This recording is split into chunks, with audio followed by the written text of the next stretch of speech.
What's going on? Welcome into the Matt Bernier Show, part of the In the Money Media Network. My name is Matt Bernier. You can follow me on Twitter at Bernier_Matt. This is Monday, July the 20th, 2020. It's episode 24. Had to do a little double check there of the Matt Bernier Show for the In the Money Media Network. If you're curious about getting involved or how you listen to this thing, I'll give you the rundown.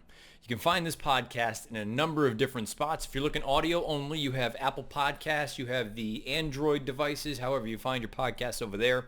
You have inthemoneypodcast.com where you can find this program. You can find the flagship show, the In the Money Players Podcast. You can find the Racing Picks Players Podcast. You can find that at the end of the week. You can find Talk Racing to Me with Naomi Tucker. You can find the Redboard Rewind with Spencer Lugenbuehl. You can find JK Plus One, obviously with JK, Jonathan Kinchin. You can find a million different things over on inthemoneypodcast.com. You can also find this show on YouTube. All you need to do, go over to YouTube, in that search bar, type in Matt Bernier Show. This one will pop up along with all the other ones that have been recorded thus far. This week, we're going to go over the Friday feature, which is going to be Saratoga's 8th race with this week's guest, Tommy Seefeld. I believe there were only two folks that chose the winner last week. It was Tommy and Andrew Wright. Thank you to both of you, and thank you to everyone who has gotten involved. I think it's been off to a great start. This is a fun thing. I enjoy hearing everyone else's opinions and thoughts, and even selections that don't end up panning out. I'm curious to see, and I'm glad that those of you that have been leaving selections, for the most part, you put a little bit of reasoning why you like certain horses and things like that. So it's been enlightening for me. I've enjoyed listening to it and seeing what people are saying. And obviously the guest, it's been a nice little wrinkle to the show. So Tommy Seefeld will be on. It's unfortunately going to be a little bit shorter just simply because, I mean, look, it's real life and people have to work. And Tommy's getting off work around, I'm not going to say the time, but the point is we're going to have to keep it a little bit tight simply because I got to get the videos over to producer Craig. I don't know how the whole DJ Unstable thing started. Fornatal calls him that all the time. I got to figure the backstory of that out. But producer Craig, from way back in the DRF days, he's now doing some freelance things along with his real work. I need to get the clips over to him in time so this thing can get up onto YouTube in good order. So probably only 10, 15 minutes with Tommy.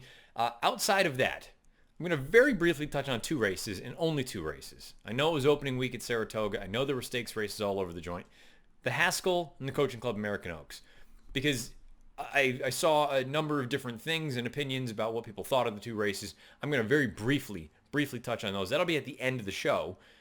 In between the two, in between the Friday feature and in between the sort of analysis of those two races, I think there's a segment that some folks had been bringing up back a few weeks ago when I was listening to, the constructive criticism and things that need to change a little bit and tweak just to make things more interesting. A lot of people were interested in sort of the, I'm going to call it air quotes, horse heroes. Some of my favorites and your favorite horses and touch on some of those sort of things. So for me, I'm going to call it story time. That'll be the name of it. I don't know if it's going to be a weekly thing, but I figured this week, it's 100 degrees outside. The racing this past week, yeah, I mean, we could do a whole rundown of all that stuff like I did the week before, but let's change it up a little bit. We're going to talk about the horse that without him, and some of you have heard the story before, but some of you haven't.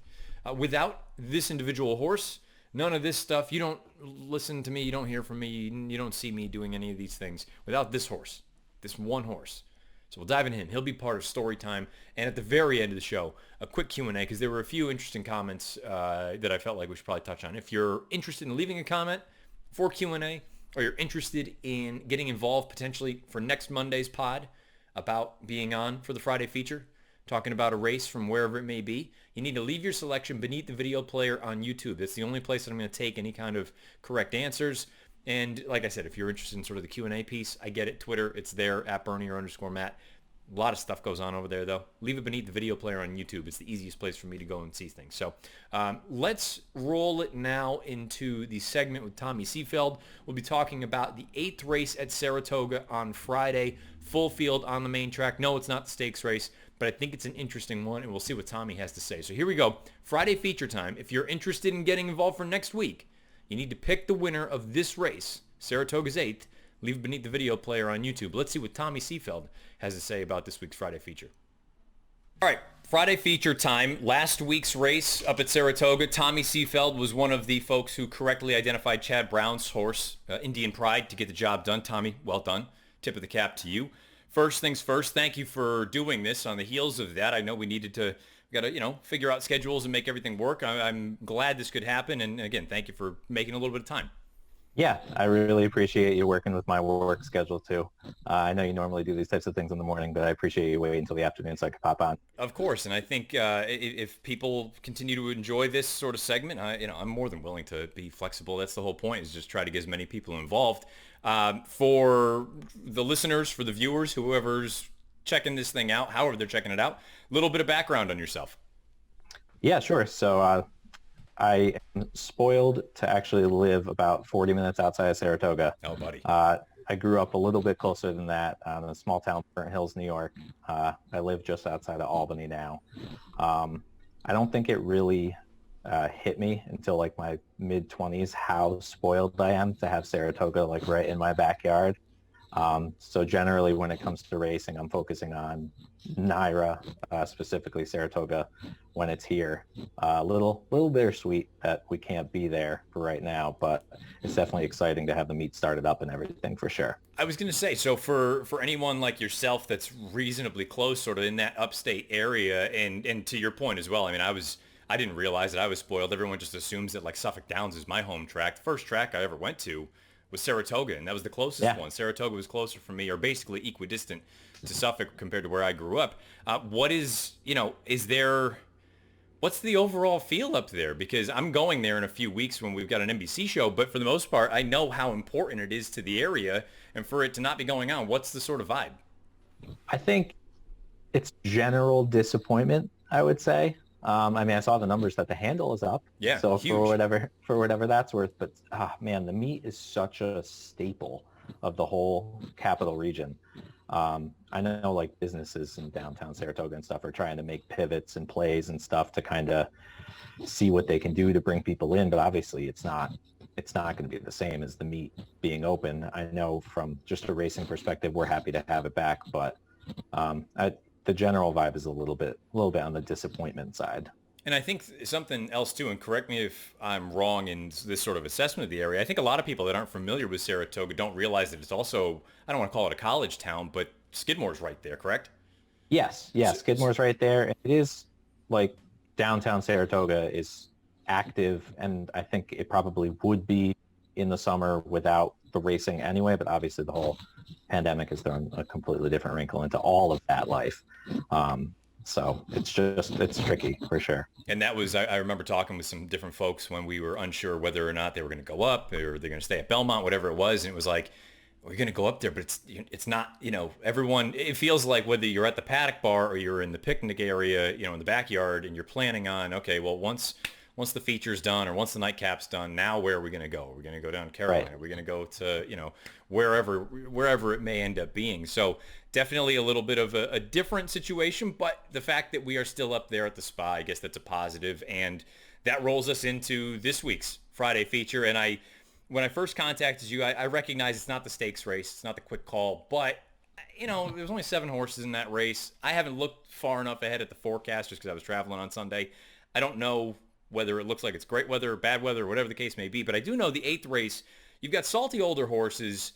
They're going 6 furlongs on the main track. It's an N2X. You've got horses that look like they're either on the upswing or potentially on the downswing of their career. Let's start off with sort of your core beliefs and your core philosophy. How do you go through handicapping a race? Yeah, sure. I'm actually kind of glad you didn't end up picking the quick call. I struggle with turf sprints are tough, They're brutal. and that's definitely not my area of expertise. So seeing you pivot from that, I wasn't too disappointed.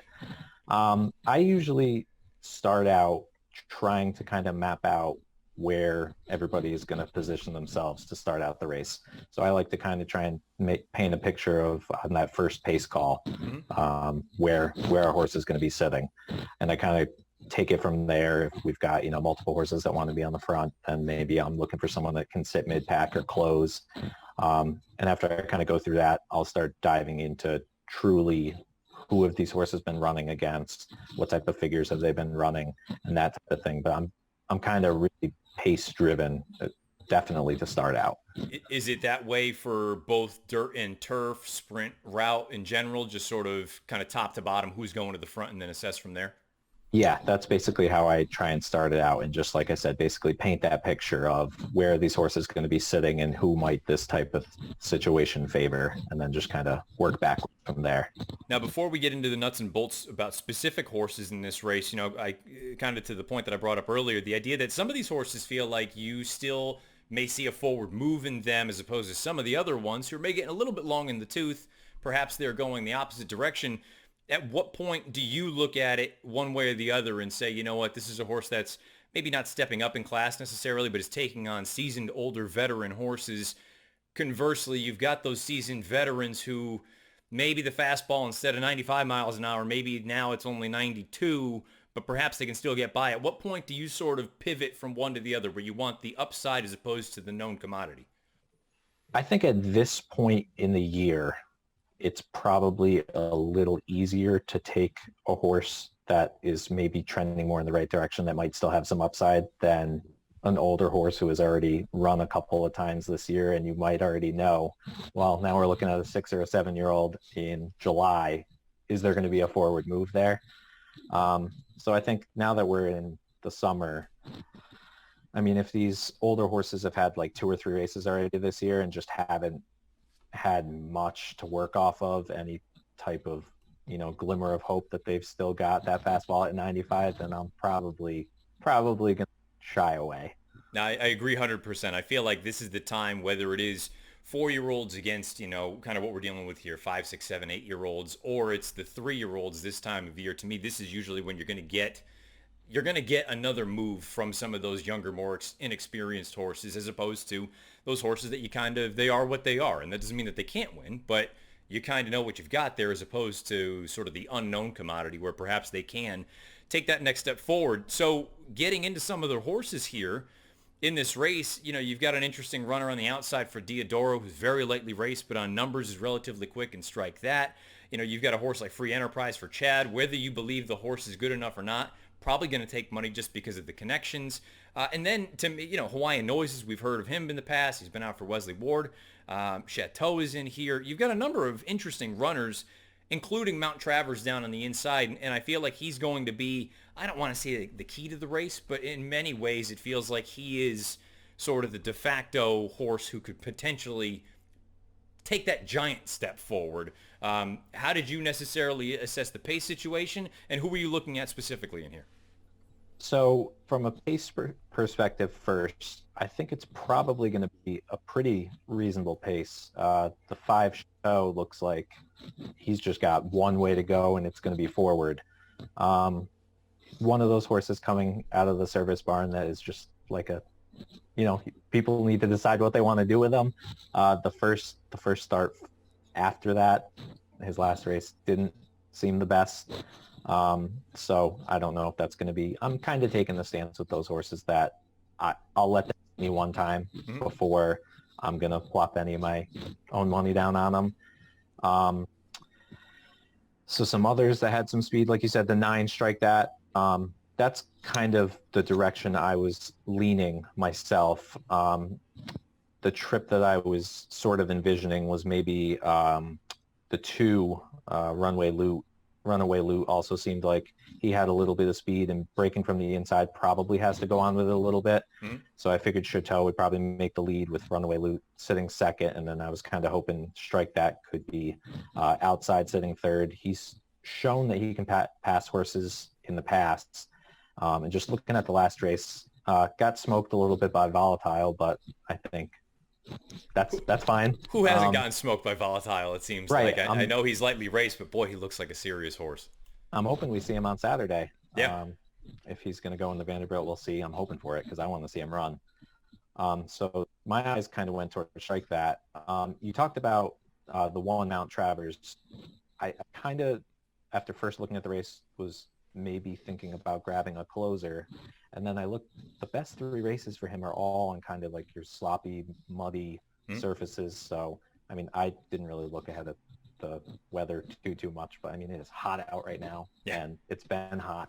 So I'm assuming a fast track, and I just don't know if we're going to get the same performance on a fast track, since those 3 races are pretty significantly stronger than the others. Do you make anything of not only I agree with you 100% about the wet track situation where he's 2 for 4 lifetime, 3 for 4 in the exact on-off going, but I'm not saying that he ran poorly in the run at Belmont, but I mean, the victories so far have come in the Mid-Atlantic, and I mean, I think it's a little bit of an unfair thing to just immediately say that the Mid-Atlantic is not quite what New York is, but I think there's also a bit of reality to it where the water does get deeper if you go north from Maryland, from Delaware, from Pennsylvania. Did that factor at all into it, or was it just simply a matter of this is a horse that's probably going to be making up ground or having to make up ground? He's going to be a short price. Yeah, that didn't play as much into it for me. Linda Rice has been off to a great start in the first couple of days of the meet. Obviously grabs Jose, who seems like he can do no wrong the first couple of days. I think he's got 8 wins already on the opening weekend. So that didn't play into it as much for me. I don't know. The 6 furlong races at Saratoga, it's kind of tricky. I don't know the exact numbers, but breaking from the rail, he's going to have to pass a lot of horses and swing out wide. And I just don't know if there's other good horses in here. He would have to really bring his top performance to get that done. Well, I think you bring up a good point too. Breaking from the inside, if you don't really have that natural speed that some of these other runners do, A, you're going to get shuffled back, but then B, from there, you need to work out some kind of a trip. And who's to say whoever ends up being the speed doesn't stop in your face? You end up having to check off heels, all those other sort of things. So I think it's something just in general for people to consider, factor into your handicapping that if you're breaking from the inside or even I would say post 2, if you're not the most fleet of foot early on, there's going to be speed to your outside. They're not going to stay out there. They want to try to get over and save some ground. Inherently, you're going to be in behind horses, and from there, you need to hope that you can work out a trip. So just factor that in at a little bit of a shorter price. Outside of the outside runner, who you mentioned, that's where you're leaning anyway, strike that. Were there any other horses that you strongly considered on top? The other one that I really considered on top was the number 6, Zoomer. Kind of on a similar thought to Mount Travers. He's going to be coming from the back in a race that has a pretty decent amount of pace, and I thought he would be a pretty square price. There's a lot of just rock solid horses in here. The last race, it doesn't look great, went way wide, but I mean, Fortin Hill looked like a pretty strong horse, and that effort was, decent enough. So racing a few lengths behind that horse might not be the worst thing in the world. And I don't know, if this horse can pick up some pieces and run second on a pretty square number, I wouldn't complain at all. Yeah, and Tommy, I don't know what you use for past performances or for speed figures and things like that, but this horse specifically from, I'm a big fan of the Timeform US ratings, and I mean, he fits in here very, very well. But to your point, he's another one that's going to need to pass a number of horses in order to get all the money. So to me, I would look at him and say, if you were going to, I'm not somebody that plays a ton of exactas and tries and things like that, but if you were so inclined, he would be the kind of horse, I think, at a nice square price, I would at the very least be considering probably 2 through 4 if I was playing a super. Right. That's kind of where I was thinking as well. The other horse that I thought was interesting, but like you said, running for Chad Brown, was the 7, Free Enterprise. We know he's going to take money. The 2 starts so far this year aren't as good as probably what it looks like he was running last year, but getting back to running 6 furlongs here might be a better spot for him, and he's probably going to get a pretty reasonable trip, similar to the one that I was hoping that the 9 Strike That could get. In these sprint races, horses that can just, stalk and sit outside, they might end up going wide, but as long as there's nobody in their way, that's kind of the direction that I would like to lean. So the 7 and the 9 were the 2 that kind of fit that profile the most. And I people give me a hard time that I take a lot of horses that have speed, but I believe that inherently in dirt racing, if you're not on the lead, I want to be second or third. I want to be reasonably close. It's just, exactly. I don't want to say you have less to do, but you don't have to pass 7 horses. And just the way that these dirt tracks typically play, I mean, dirt racing inherently favors speed. So having horses that can be reasonably close, I agree with you. I think this is a smart move and a good way to go. Is there any concern, before we let you go and we wrap things up, with Strike That, is there any concern regarding the layoff that we haven't seen him since the end of April? I mean, a little bit, but is there a chance that Volatile beat him up so good that they just wanted to give him a little bit of a break? For Is sure. that a possibility? For sure. Yeah. Absolutely. I guess that would be a positive spin I would try and put on that type of thing. But yeah, there's a little bit of concern off the layoff. But I just thought that the potential trip that he could get kind of outweighed the potential negative of, not racing in a few months. I also think it's something to consider, and I don't know what the situation is about, how often Diodoro runs at Ellis Park, but the horse does have a workout at Ellis, and then they shipped him all the way up to Saratoga. So I have to look at that. Maybe that's really trying to get into the weeds, reading between the lines, but I have to look at that and say you could have run him in Kentucky. You chose to send him up here against Tougher. Maybe that's a vote of confidence for this horse. And, he's still technically eligible where he's not in for the tag. So, that's also something to keep in mind too for a number of these connections and horses in situations like this. So Tommy Seefeld, ultimately race 8 at Saratoga. I'm going to call it the Friday feature. It's not technically the feature. It's the Friday feature though. Race 8, final pick. I will land on the 9, strike that. Just hope that the outside stalking trip sitting second, probably third, and then run them down late. I love the race design. I love the setup, the shape that you've sort of envisioned this whole thing working out. I agree with you, and it's the beauty of breaking from the outside. You can kind of see what happens to your inside. If somebody doesn't break alertly, you can be a little bit more forwardly placed, as this horse has been in the past. Or you get 2 or 3 of them that want to line up, you just sit off the flank of the 1 and 3rd and just take your chance around in the far turn. So I think it's sound reasoning, sound logic. We'll find out if the horse can run to it. Tommy, are you on Twitter? I am.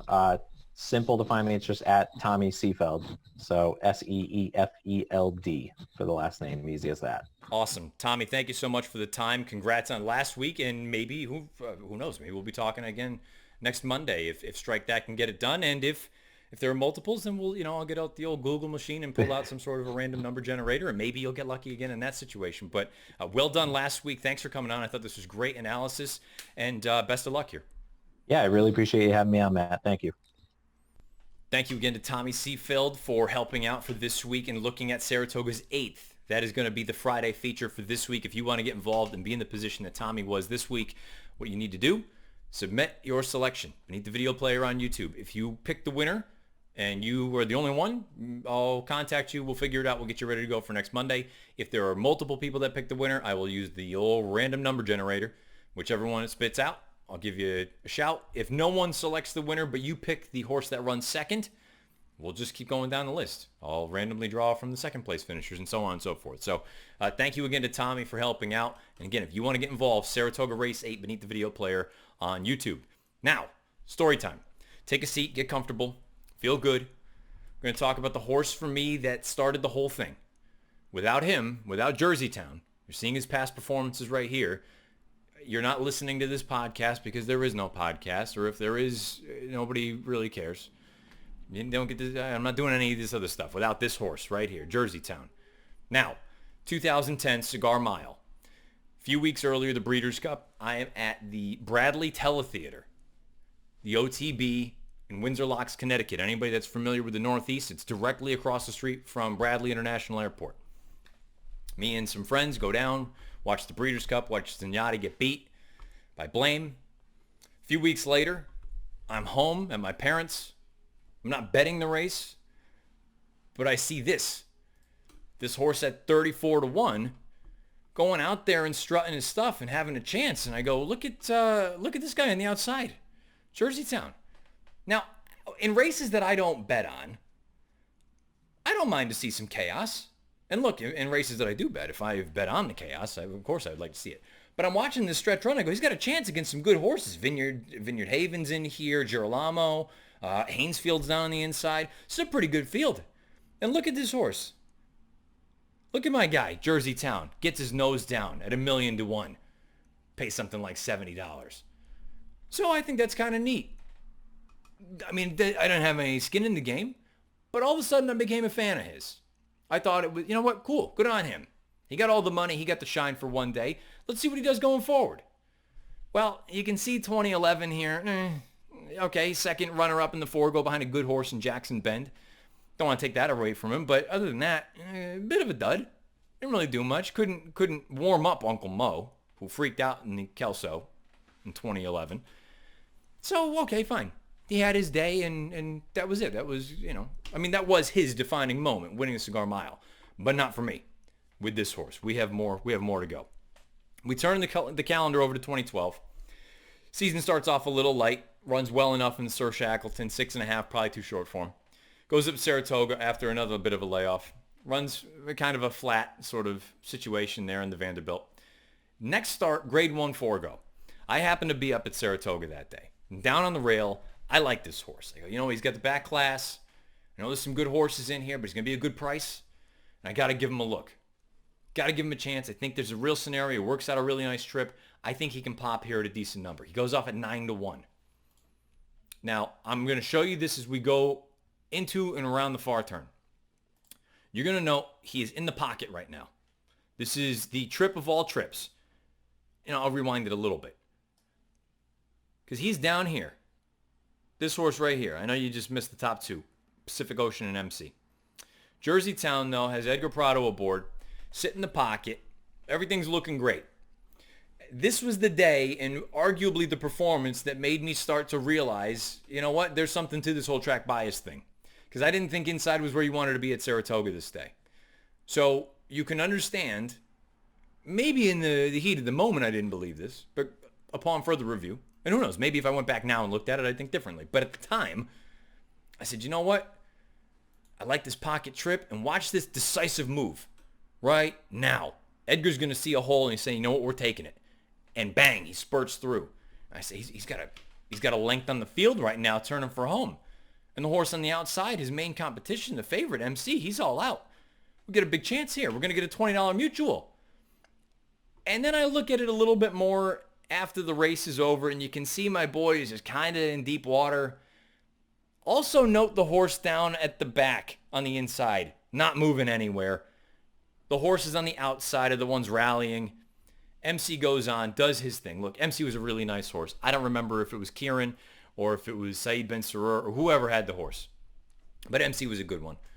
But I watched that race and I go, damn, I think I'm right. I thought this horse was ready to go for a spot like this. And I think the track was the thing that got him beat, because that sort of decisive burst, you don't usually see that on dirt. So for him to be able to do that, I'm thinking, there's got to be still something here. But you know what? He ran well. Good effort for him. I'm happy for him. Then I see that he's showing up in the Kelso. Later that month, Belmont Park. Super Saturday. Whatever that's called, I believe. Super Saturday, I know they've used that moniker for a bunch of different tracks. DRF Bets was putting on a contest. 2-weekend event. $10 win bets. I believe you maxed out at 10 of them. Something like that. I'm butchering the rules a little bit. It was something along the lines of $10 win bets.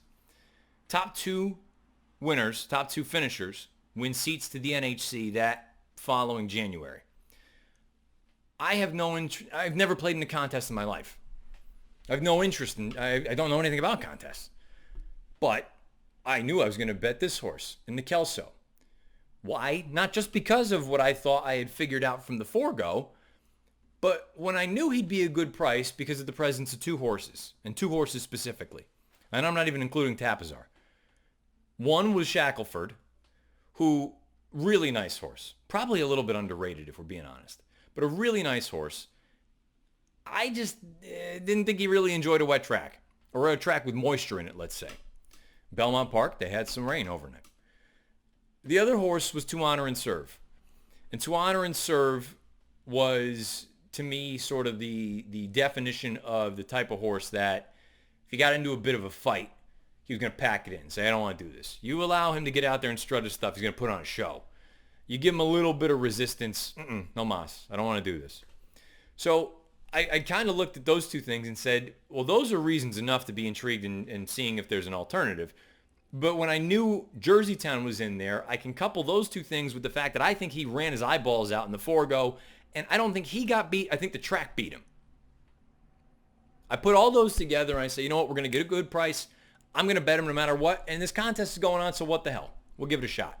So I enter the contest. I put in all my bets, and I leave. I don't even watch the races. I go out and play golf with my buddy Pete in Western Massachusetts. And we get to the turn, and I go, let me just look and see how this thing is going. And I'm up the leaderboard. I don't even know where, but I'm in like top 3. And I'm going, holy Jesus, what's happening here? I'm looking at the bankroll, and the bankroll is nice and solid. I go, what happened? And I look at the results. I see this race has been run. 2012 Kelso. I'm going to play this one in its entirety because I still love it. You're going to see a few different things here. You're going to see when Tuaner in serve is at the back of the pack. I'm looking at it going, he's basically done. Because, I don't think he wants anything to do with any kind of, I don't want to say resistance, but any kind of adversity. I think he's a fair weather type. So more or less draw a line through him. Tapazar was a fine horse. I don't want to, talk anything negative about him, but I didn't think he was any kind of a monster. I was certainly concerned about the top two that are out there cutting out the fractions right now. Trickmeister, maybe he was a little bit overmatched, but on his best day, he could certainly run with these. And Shackelford, what else do you need to say? Shackelford. He was always a sweaty mess, but he was a good racehorse. There was that nagging thing with me that I just didn't think he really appreciated a wet track. So when I'm watching the replay of this and I see my son right here, this is the original son, by the way. He's down here in the pocket and he's got Javier aboard this day. And I see right now, I go, boy, he's either got a lot of horse or there's nothing there. And he's just kind of cruising along. But I think he's loaded for bear. And it's a matter of, at this point right here, I go, this is what I just watched at Saratoga a few weeks earlier. It's the exact same situation, just different names. He's in the pocket. He looks like he's loaded. Prado chose to go to the inside that day, which I'm not blaming Prado for that. It just ended up not working out because the track, I think, was not in their favor. When there was a hole, take it. If you've got the horse, why not? Here, I'm looking at it going, it's the exact same thing. This time Javier's going to angle out into the 3-4 path, splits these two when he sees a little bit of a hole right here. You're going to see him start pushing on him a little bit, and bang, he goes right through. I go, he's going to make Shackelford work. It's going to be an interesting race. Wasn't an interesting race. My boy was feeling good. He went on and dusted this field.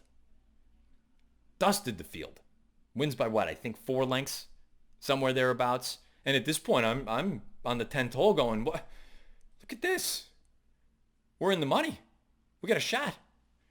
Now, it was a 2-weekend contest, but without this horse here, Jerseytown, winning the Kelso in the way that he does, maybe it's not 4, maybe it's 3.5. Splitting hairs at that point. The following weekend, out at Santa Anita, I bet a horse called Coil in the Santa Anita Sprint Championship. I think he was like 5-1. Amazombi was running in that race at 9-5. Coil wins. I win the contest. 1 of 2. Go out to Las Vegas to the NHC. I don't do great there. I think I finished with like $92, something like that, $93. Middle of the pack. From there, get a call from a production company in Los Angeles. They want to do a reality show. I meet everyone. We do the Horse Players show. From there, I get a call from the Racing Form. They want me to come work for them. I moved down to New York City. I'm in New York for 4 years, 4, whatever it was. Come back up here, in the midst of that, NBC, ESPN, Sports Center, the whole nine. And here we are now. And if it's not, it's all due to this guy right here. Without Jerseytown, none of this happens. To the point where he's framed. I don't know if the camera can see this very well. But this is my guy. He will always be my favorite. And unless there's another horse that produces a ridiculous windfall, this is always going to be my guy. Barkley Tag. Fittingly enough that I'm talking about this in 2020. He's won the Belmont. And he's probably going to be the favorite for the Travers in a few weeks. My guy right here. Jerseytown. He's framed. Anybody that does anything good for me horse racing wise, you get framed. He's in a frame. I'll have another's in a frame. Orb's in a frame. Got a couple others. Got all my press things over there from American Pharoah. This is my guy. Jerseytown. Story time for this week. Do you have a horse that hooked you? That got you into this thing? This thing that we call horse racing? Let me know. Leave the name. Leave a little bit of a description. Maybe I'll have somebody on. Give me the whole rundown, the rationale. Maybe I can find some videos on YouTube. Let me know. Who is your horse that got you into this whole thing? For me, it's my guy. Jerseytown. Story time. Over for this week. Let's go through the Haskell, the CCA Oaks, and 2 pieces for Q&A this week. I was down at Monmouth this weekend, sweating buckets. Seen a lot of people after the race, I think it was Jeremy Ballin on Twitter who said that based on Twitter's reaction, Authentic, the winner of the Grade 1 Haskell, would be about 40-1 in the Kentucky Derby because no one was impressed. And I get it. For a horse that, with that kind of lead, with this sort of, the outfit surrounding him, Baffert, Smith, unit, the whole nine, with that kind of setup, you expect him to win by 10. And I really did believe that down the backside. He's going to win by 1 million. I mean, it's going to be a blowout. So for New York Traffic to come back the way that he did, I know a lot of people looked at it and said, not a good effort. I'm not going to try to sit here and convince you otherwise. Was it, a sparkling effort? No. I believe there can be more than one thing being true here. For the folks that say he's not a Derby horse, I agree with that. But to say that he's not a talented horse or he's not that good because he let a horse like New York Traffic in or whatever the case may be, I think that's kind of a silly statement. I think did a quick interview with Mike Smith right after the race, and he brought up a number of different points. And I remember watching the race as they came out of the clubhouse turn, and I didn't know if it was Mike Smith bringing the horse out a path or two, or it was the horse. In hindsight, when I go back and watch this, and people hear me talk about ears all the time, I think the horse is just a big goofball. I don't think he has any idea really what he's doing. So I'm not going to sit here and say that the distance is what got him or what got to him at the end. I think New York Traffic is a much more professional racehorse, and he kept going the whole way. He kept trying. I don't think he's as good as Authentic is. I think Authentic is his own worst enemy at this point in the game. Now, having said that, I don't think he's a Kentucky Derby horse. I don't think 10 furlongs is going to be better. I do think probably a mile is going to be like the ideal distance for him. But to suggest, in my opinion, let me know if you agree or disagree beneath the video player, I think his mind is his biggest obstacle right now. I think he feels like a big baby. And they pointed out, I think it was Baffert in the interview he did with Randy Moss, he's a May foal. And that may not sound like a big deal, but think of babies, right? And I trying to make a reasonable comparison here. Think of, if he's a May foal, and many of these other 3-year-olds, I know there are other May foals, but let's just say many of them are February, March. Let's go with February, though, just to really hammer home this point. As a 3-year-old, you're effectively saying that the February foals are genuinely, call it 3.5 years old at this point. You figure because we're in August almost, if they were born in February, the 3-year-old year, they're effectively 3.5. Where a horse like Authentic, who was born in May, he's, he's literally like 5 months younger. I mean, he's still very much a baby. Now, if you compare that to humans, think of a newborn compared to a 5-month-old, or a 5-month-old compared to a year-old. And I get it, the year-old, I'm fudging the numbers a little bit, 7 months. But, I mean, there's a tremendous difference in development there. And even think of a 3-year-old compared to a 2.5-year-old. I mean, there's a gap there, and sometimes you get some kids that grow up a little bit faster than others do, and you get certain horses that grow up a little bit faster than others do. But the point is, he's still got growing up to do, and I do think that him being one of the younger horses of his crop, I think that probably has something to do with it. Now, again, he's just got kind of, looking around. I think that was the big thing when he floated off. You can see his head kind of cocked out to the outside, and then he eventually kind of straightens it out, but his ears are flopping and playing all over the place. And that to me is not the sign of a horse that's tired. It's the sign of a horse that is just looking all around. Keep in mind, it's also the first time he's ever been out of Southern California. First time away from Santa Anita, I believe. As far as afternoon racing is concerned, I don't know. I'd have to go back and look and see if he trains somewhere else. So I think two things can be true at the same time without him being a bum. I don't think he's a Kentucky Derby horse, but I also don't think that this was like a disastrous effort. Was it awesome? No. But I think if you gave him more time to mentally develop, and who knows, maybe he'll never mentally put it together. But in all likelihood, you would assume he's going to get more mature, more professional, and something like this won't happen to him. If he has a 3-length lead with 1/8 of a mile to go, I would venture a guess to say in time, he's going to maintain that 3-length lead. I would love to see them turn him back. I know a lot of people, will look at that and say, aren't you making the case that he's not a distance type of horse? No, I think he can do this. I think he's probably going to be better going a little bit shorter. I think he's a prime Breeders' Cup Dirt Mile type. Breeders' Cup Classic, I don't think it's going to work. And I certainly don't think the Kentucky Derby is going to work against 19 other horses, presumably. So that's where I stand on that. Give New York Traffic credit. I don't think he's a superstar by any stretch of the imagination, but he tried. He tried really, really hard. I think he's a nice little horse, good grade 2, grade 3 type. He's another one. I'm not totally convinced that the mile and an eighth is going to be his best game, but he's a nice little horse, and you got to give the connections credit for running there. Dr. Post, I've never loved him, but I also don't think you can judge him off of the Haskell because there was such a moderate pace at a track like Monmouth that typically his running style is not going to be ideal for a surface like that. I'll give him the benefit of the doubt. I still don't love him. I think he's just fine, but for right now, I don't think you can really pass judgment on him based on this race at this track. That's all I have to say about that. CCA Oaks, I have even less to say.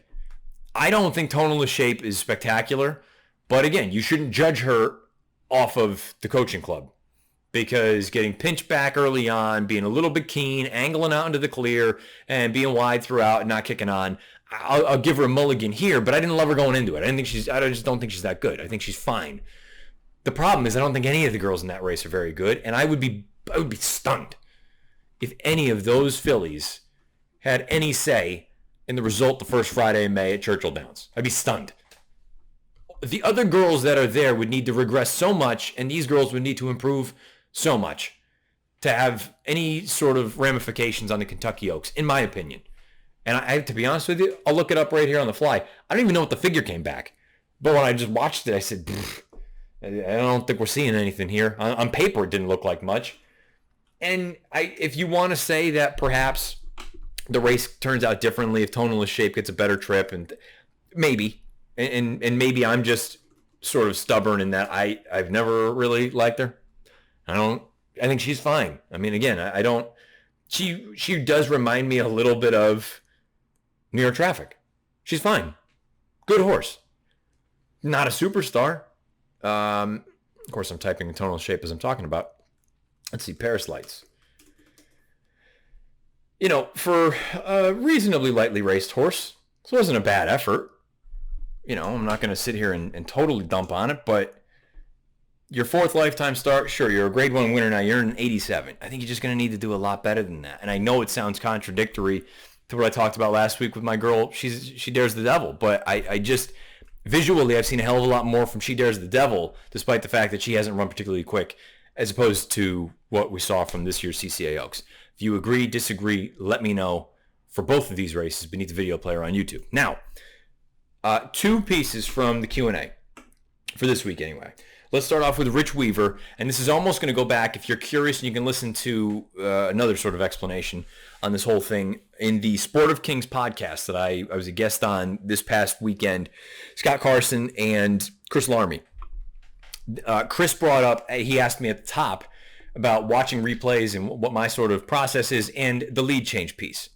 And first things first, will say if you are just strictly a paper player, or a figure player, or form and all that kind of jazz, visuals don't really mean anything to you. You don't really care. And that part, that's just the nature of that style of handicapping. There's nothing wrong with that whatsoever. If you look at it on paper and your point is this horse is the fastest or they're going to work out the best trip, I don't care if they're running backwards.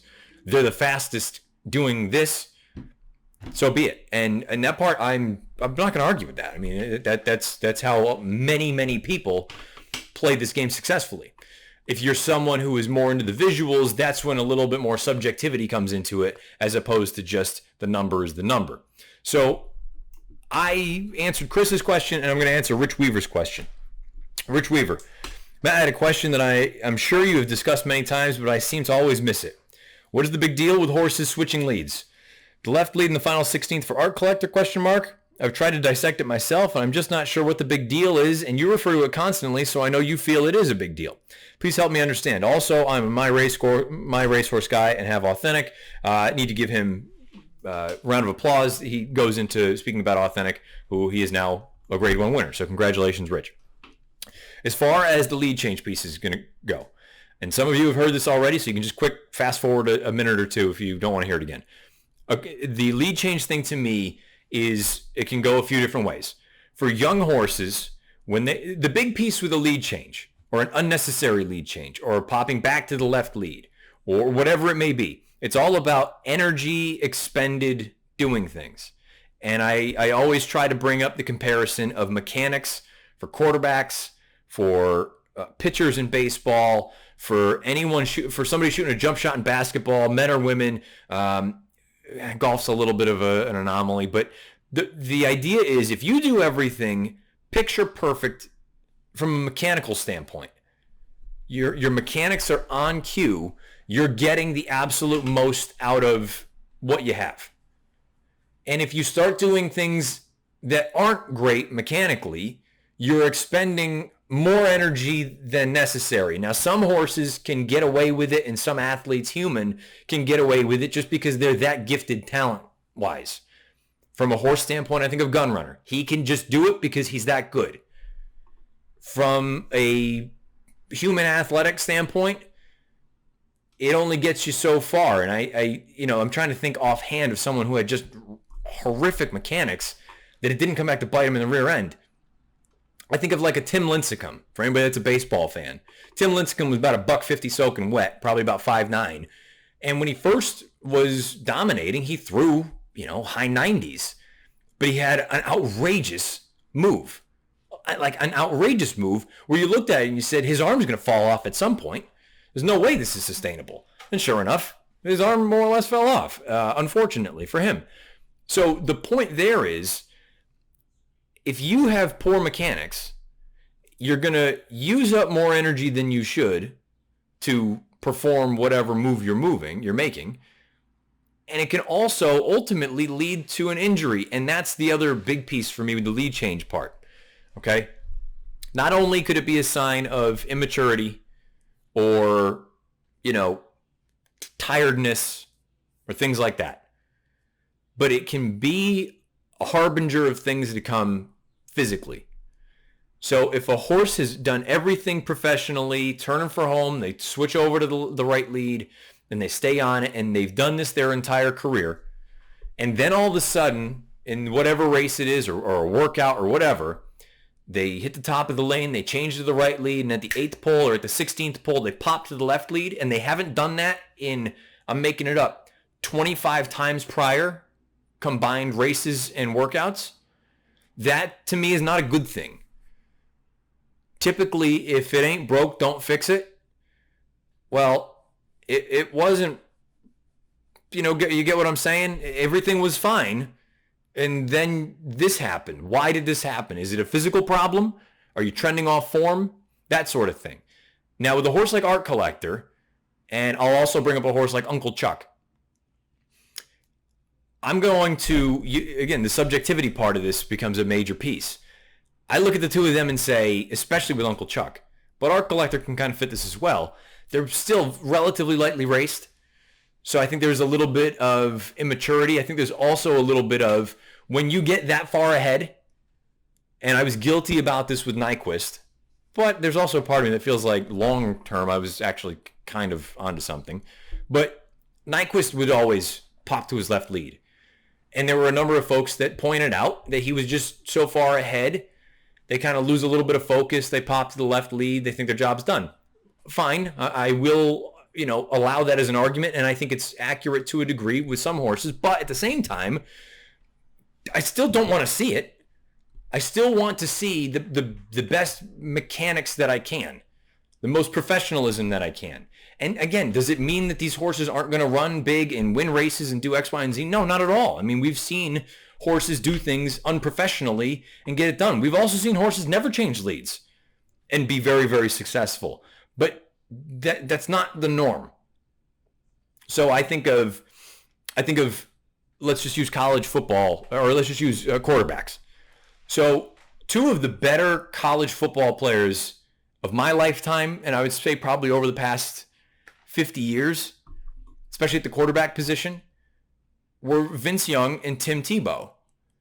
And they both had just garbage mechanics throwing the football. But they could do that at that level and be that successful. When the water got deeper, it didn't work because their accuracy wasn't there, especially accuracy was terrible for both of them. Vince Young at least had some steam on the ball, but he was throwing it from out here. And I get it, he was 6'5", but throwing it down here when you're effectively losing, let's call it 1.5 feet, and especially when you're trying to throw over guys in front of you on the line that are 6'7", 6'8", and then you get the D linemen trying to put their hands up. The point is, at some point the mechanics got to him. Tim Tebow had the longest delivery. He looked like a pitcher with a windup. That's not going to work in the NFL. You can see that at some point it came back to bite him. So when I see these prep races and I see horses do little things like pop to the left lead, or they're late with the lead change, they hang on the left lead until the 8th pole and then they swap over to the right lead. Didn't get them today, but what happens against better horses down the road? I factor that into my handicapping because I'm someone who looks at tape and I look at trends and patterns and say, you know what, they've never done this before and now they are doing it. Why? Or they've always done this, but they've done it against inferior company. Now what happens on the biggest stage? Is that going to come back to bite them? With inexperienced or younger horses, I'm going to be a little bit kinder and give them a little bit of time. But there will come a breaking point where I say, you're clearly not putting it together, and I think that could be a liability going forward. So, Rich, I hope that answers the question. And for anybody else that had the sort of questions, I also have a video out. You can find that on YouTube somewhere, just why lead changes are important and how to spot them, because I know that's still something that a lot of people have a difficult time doing. Once you see it for the first time, you will never see a race again without it. Your eye will just, once you see it, you know it forever. But I maintain, I think it's a very, very critical element to watching races and perhaps predicting what could be coming down the road. So, Rich, I hope that answered your question, and congratulations on the win with Authentic. Only other piece for this week, as far as the Q&A is concerned, and we'll get out of here if I can find it. Bear with me, bear with me, bear with me. Where did it go? I just had it. This is making for lovely, lovely listening, I know. I'm sure. How the hell did I lose this thing? Here we go. Alex Kerstetter. I hope I pronounced that right, Alex. Matt, longtime listener and love the show. Can you touch on how to make your own morning line? Thanks. Alex, I think first, thanks for listening. Thanks for watching. I think mistaken using morning line versus value line. So morning line, there's a morning line maker for each track. And the idea of the morning line is, I dropped my hat. It's a prediction of what the market is going to be come post time, what the off odds are going to be for these horses. So a morning line is nothing more than the individual's guess at what the final price is going to be. Now, a value line has nothing to do with that. A value line is what you deem fair odds on any given horse in any given race. The easiest way to do it is, and I'm just using a 10-horse race as an example because it's a nice round number. You have 100 points because there's a 100% outcome where one of these horses wins. Okay, so each one of them is going to get points. You assign them points. Each one, you put them all together, the 10 horses, it has to total 100%. Now, you can have 3 horses in the race that you give 1 percentage point, meaning if they run the race 100 times, you think that horse wins once. That translates to 99-1 odds because you're going to take the 100, divide it by that number, and subtract 1. 100 divided by 1 is 100 minus 1, 99-1. Some of the shorter prices are likely to end up in the 25% range. Okay, 25% is going to be a horse that by your estimation, they're going to win 25% of the time. So they run the race 100 times, they're going to win 25. 100 divided by 25 is 4. Subtract 1, it's 3. So ultimately, you're saying that horse, you believe, fair odds are 3-1. Now, the best way to use this as a tool is to make a line for, and I'm not telling you to do it for every race. I think it's better if you do it for as many as you can. The more you do it, then the more you can get comfortable with just sort of eyeballing things and figuring things out. But the most precise way to do it, and I do this for the Breeders' Cup every year still, I price out every race top to bottom. You go through, let's say you've made a horse 3-1, and you take a look at the tote board and the horse is 5-1. That's great value, because the public is not suggesting that the horse is going to win 25% of the time the way that you are. The public is suggesting that the horse is going to win considerably fewer times. Okay, if you're just looking at it from a round number standpoint, we're roughly looking at 17% with a 5-1 shot. So by your accounts, the horse is actually going to win 8 more times in that 100 race sample as opposed to what the public says at 17. That's a great wagering opportunity if you believe that. The other thing you always need to factor in and keep in mind is there's a reason that favorites win more often than long shots do, because they're better horses.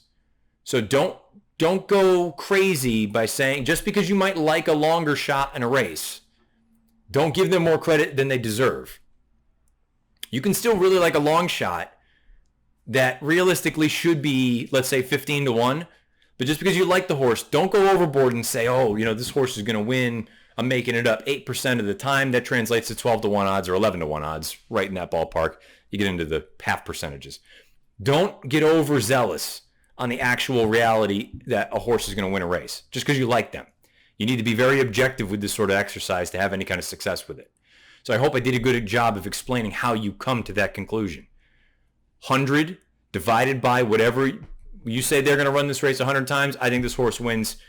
I'm making it up. Let's say 20 out of 100. 100 divided by 20 is 5, minus 1 is 4. You think that horse, fair odds, 4-1. And how to use that, I would suggest anything less than 4-1 is not fair. You think it's too short. You don't think the horse is going to win as much as the public does. Anything above that, and again, if you're like a disciple of the Barry Meadow sort of school of thought, in a perfect world, you're going to get 50% on top of your odds. So let's say you think the horse should be 4-1. Realistically, you should be betting at 6-1, because you need to factor in you're going to be wrong sometimes. You're going to lose. So you want that 50% built in so you can make up for the losses and then some. I hope that makes sense. Thank you for the question. Thank you for the comment. Thank you for listening throughout the years here, Alex. And thank you to all of you who have been listening. And thank you to Tommy Seefeld, guest for this week's Friday feature. Saratoga Race 8, if you want to be in Tommy's position next Monday, leave your answer, your selection for the race beneath the video player here on YouTube. Those of you that have watched on YouTube, you already know how to get here. Those of you that are curious about watching on YouTube, go into that search bar, Matt Bernier Show. You find this one as well as the other 23 episodes that we have here in the Money Media. If you listen podcast and audio only, you have Apple Podcasts, you have Android device, you have inthemoneypodcast.com. I would encourage you to head on over to inthemoneypodcast.com regardless, because there's good write-ups over there. There's also a new newsletter that's coming out. All sorts of great things going on. inthemoneypodcast.com. You can follow me on Twitter at Bernier_.